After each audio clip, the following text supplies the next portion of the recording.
right, we're back with another interview for Jurg's Cup. This time I'm here with Jen Elliot, Hi. one of the teachers here at New York City Guitar School. So Jen, you actually took this guitar to one of your shows, and you got to play it. Yes, it was quite an honor. Yeah.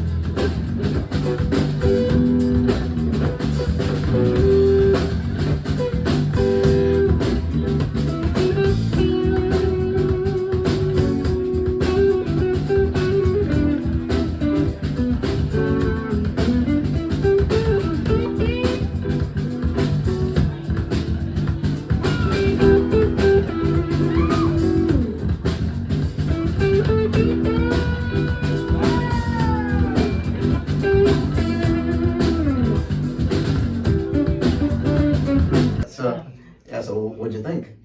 I love it. So I think number one, I love the tone. I love the sound. It has such a rich sound, and it was just very impressive in terms of the tone and sound just coming off the guitar. Yeah. Because I use pretty simple pedals. Yeah, that much I know. Like when I saw you play, I noted that oh wow, she's only using 3 pedals, and compared to my board. Yeah. I'm just a boost, overdrive, and a tuner. That's really it. Yeah. And so I keep it really simple. And I just liked the sound that was naturally coming out of the guitar. It's really full. The pickups are just awesome. I played it with that. It's our drummer wrote this original tune called John Brown's Grave, and it's like just a real deep rocker, and this guitar sounds perfect for it.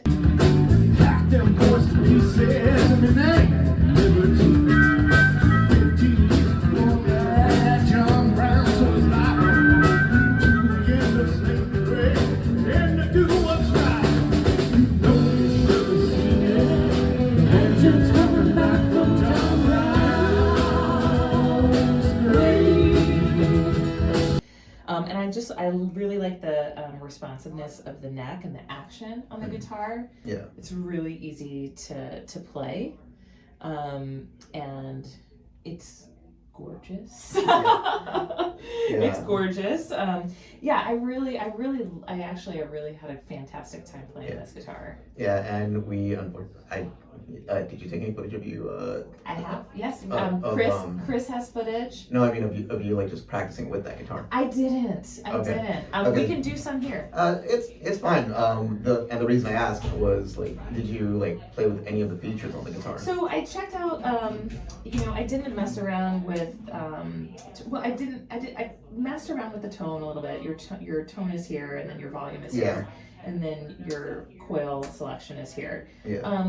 So I did a little bit with that. Yeah. I think when I was playing it on stage, I think I was using both, or was it single coil? I don't remember what I had it set on. Well, the coil selection isn't there. That's just the pickup selection. The coil selection's in the. Yeah.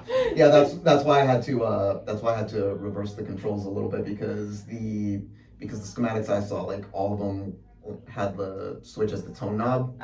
And because of the size of the body I had, if I put the tone where they would normally go. That's what I said. Yeah, if I put the tone where they would normally go, the jack plug here would just keep knocking into the knob. Are you serious?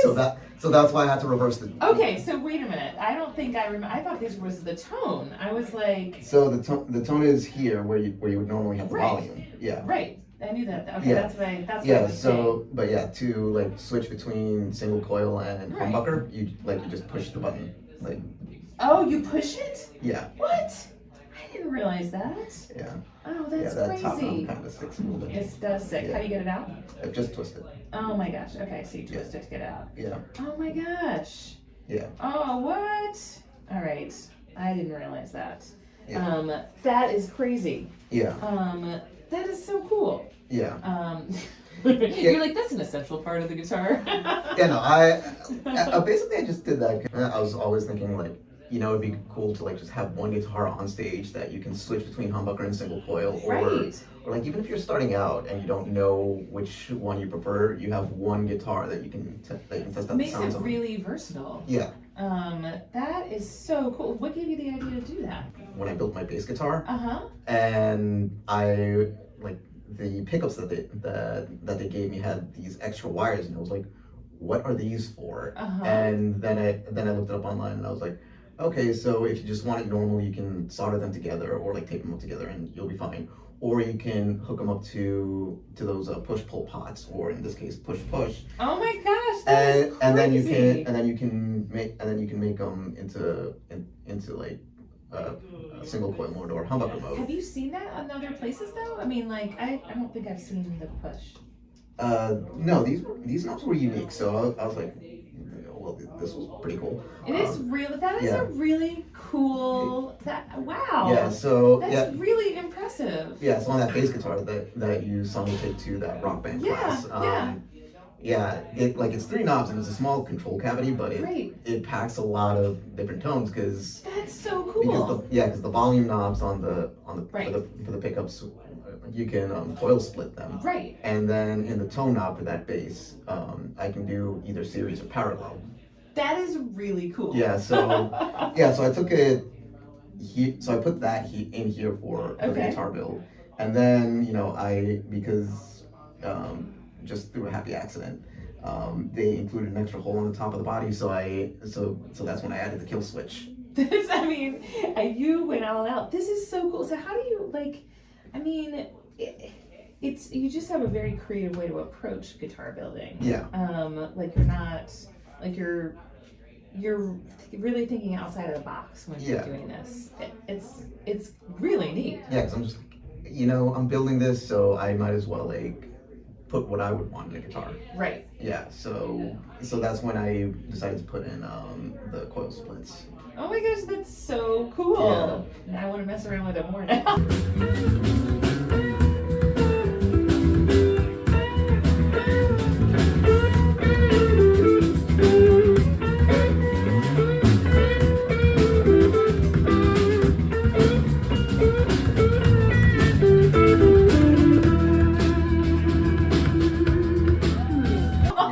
Yeah, and then of course the kill I feel like switch. I missed all the stuff. I was like, it's really fun.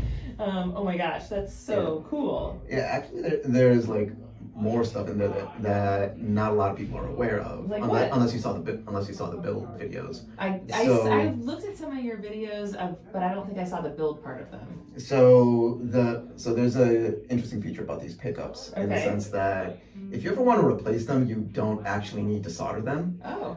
I bought them from a website called Guitar Fetish, and they have this feature called a quick plug. Okay. So it's similar to when you're plugging your headphones into your MP3 or into your computer or whatever. Okay. So in here, there's a wire that connects into them like a headphone. No way. So all you have to do is if you're changing the strings, take off the mounting ring, and switch out to a new pickup. That is so cool. Yeah. I love it. Yeah, and the website actually also sells little adapters that you can put onto some of your favorite pickups, and then so you can switch out really easily. So if you want to try out different pickups, so literally if you don't even want to use Guitar Fetish stuff, you can get a set of pickups that you do like for instance, say you like a set of Gibson pickups.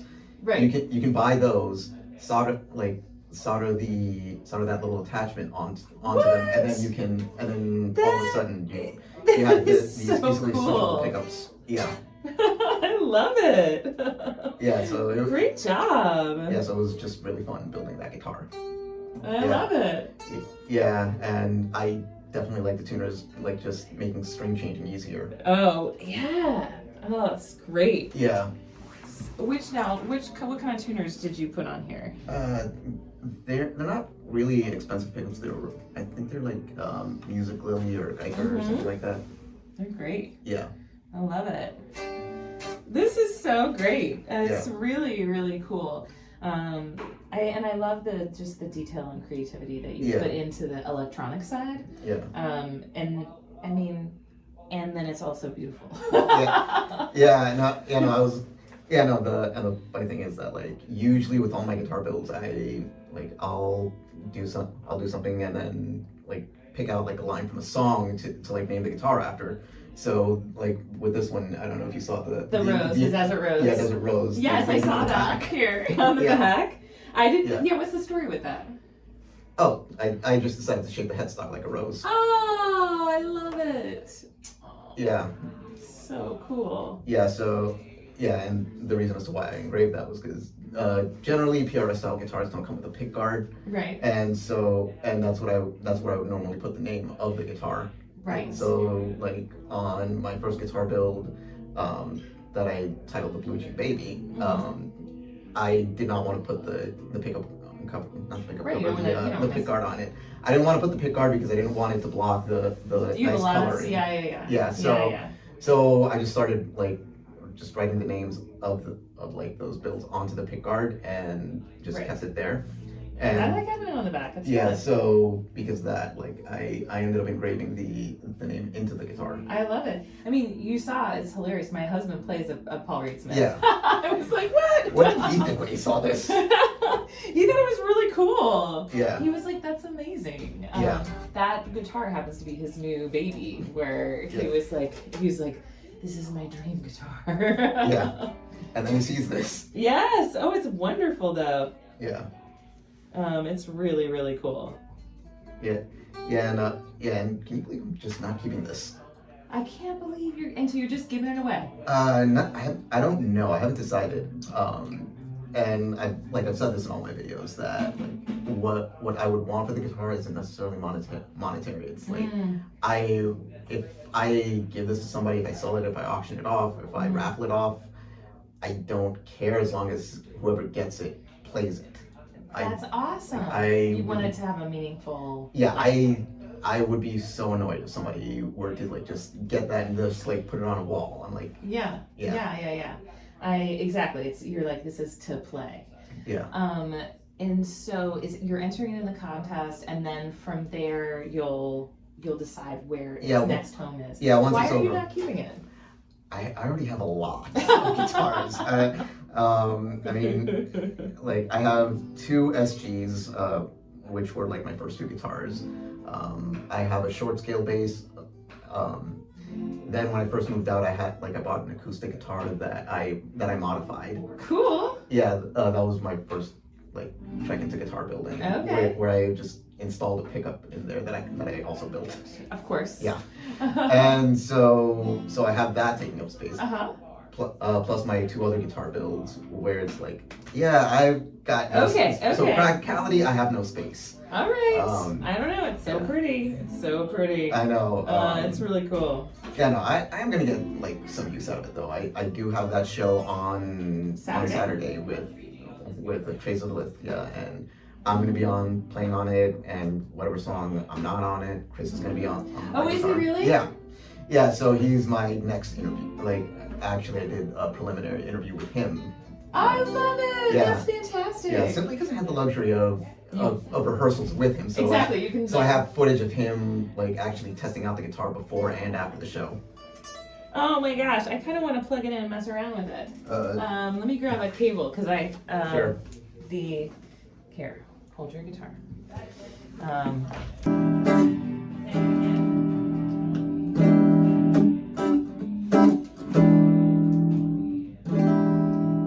Right now you have both pickups selected, so it's. No, I haven't that yet. So now one is down. So if they're both pushed down, is that selecting both?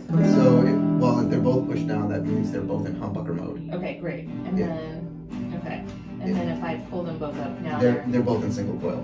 Great. Okay, and I can pull them off. Yeah. Can I get a little more gain on this? Yeah. Sweet. 30 a time.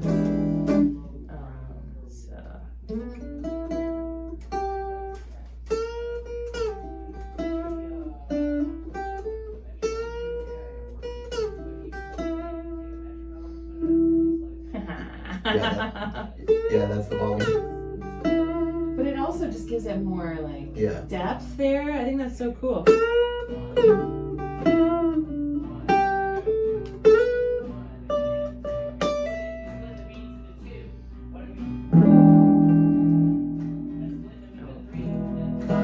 Might need to be tuned.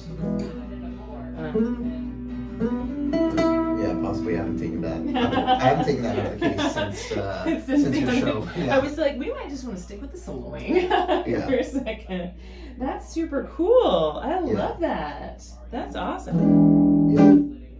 I mean, listen to that sound. Yeah.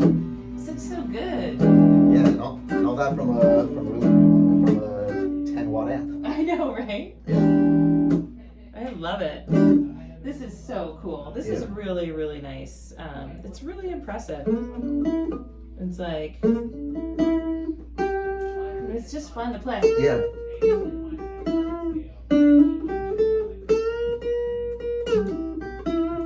It's like, it has really nice, I don't know, like, just the action, it's very comfortable to play, if that makes any sense. Yeah. Like I said, my only issue was the dots were so small that on stage I was like, where am I? Yeah, you can't play so long. It's mostly because I need glasses. Yeah, I mean, the funny thing is, like I've had different, I've had different people on this. When Joe was playing on this, his main gripe was, the control knobs are reversed, and so it was kind of throwing me off. But he also liked playing with the kill switch. Yeah, if you just like hold that down and kill, like it just like it takes out the tone. It takes out everything. It takes out everything. Yeah. Oh, that's fun. Yeah. Yeah, it's cool. Yeah. I love it.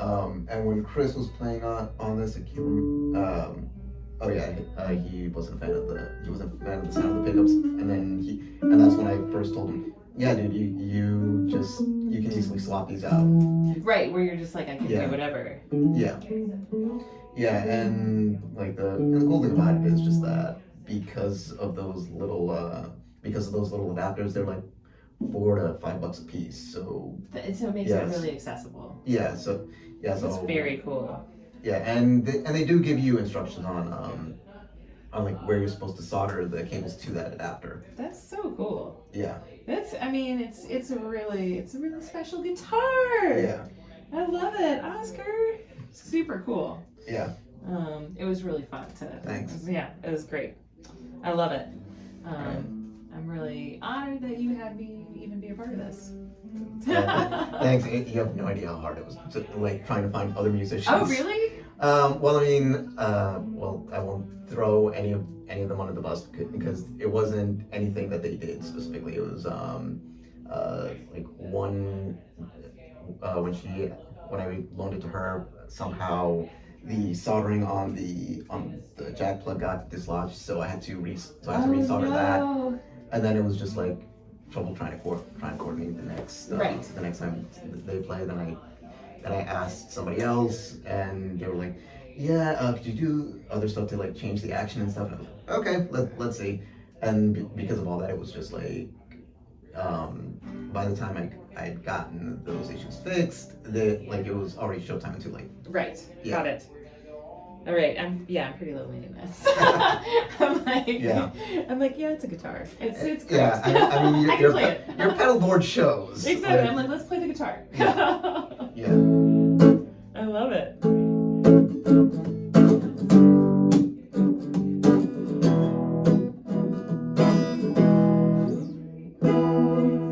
It's fun. Yeah. It sounds really great. I love it. Congratulations. Thanks. All right. So if by the time that this video goes out, voting is open. Go vote. Vote for this. All right. That's all. Thanks. John Brown.